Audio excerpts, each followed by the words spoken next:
Hi, my name is Suzanne Krull.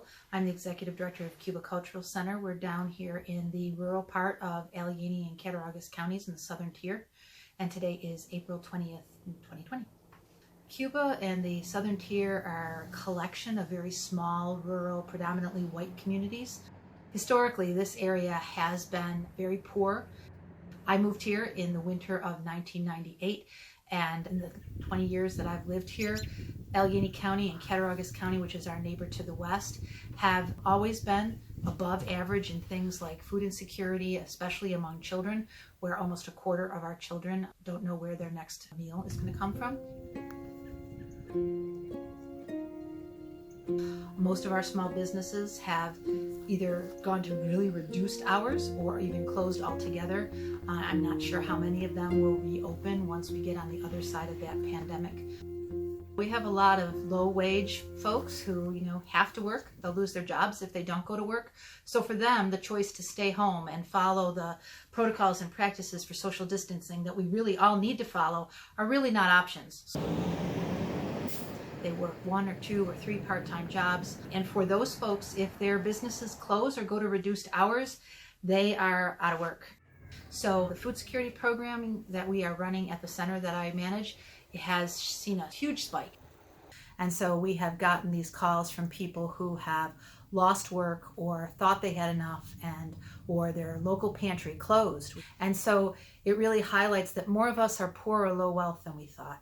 So when we talk about things like 140 million people being one emergency away, or a little over half of the New Yorkers being poor or low wealth, that's really playing out in the statistics and the stories that we're hearing when we talk to people. Cuba Cultural Center has historically been a group of poor, low wealth, and otherwise marginalized people who have been helping ourselves and our communities. Even as executive director, I still make just over minimum wage, and so I qualify for all of our food security programs. So we really are a group of dispossessed folks gathering together to do the work and make sure that people have food. We're the ones who are showing up many more days than we had to pre-COVID-19, gathering food, accepting deliveries, sorting food, bagging food, preparing food, and actually distributing it to families. So we are showing up and putting ourselves at risk as essential workers. We're not lazy.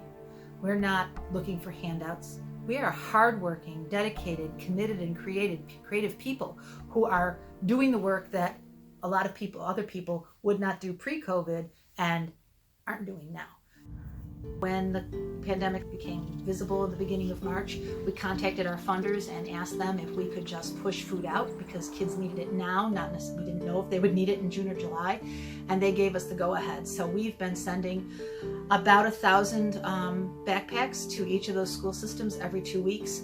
That money will be gone by probably the end of April. So I don't know how we're going to feed those kids on the weekends in those schools. Our food programming for our family programs also dried up very quickly. We had used all of our existing grant money, again, within that first 10 days or 2 weeks.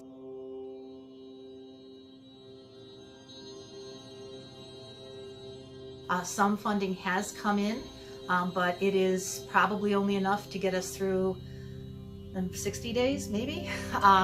And so after that, there'll be another struggle. So I have some real serious concerns, not only about what we're going to do for the long-term economic recession that's undoubtedly going to follow the medical crisis, but how we're even going to get through a crisis, especially if we have multiple waves of illness like we saw back in the influenza epidemic of 1918 or 1919.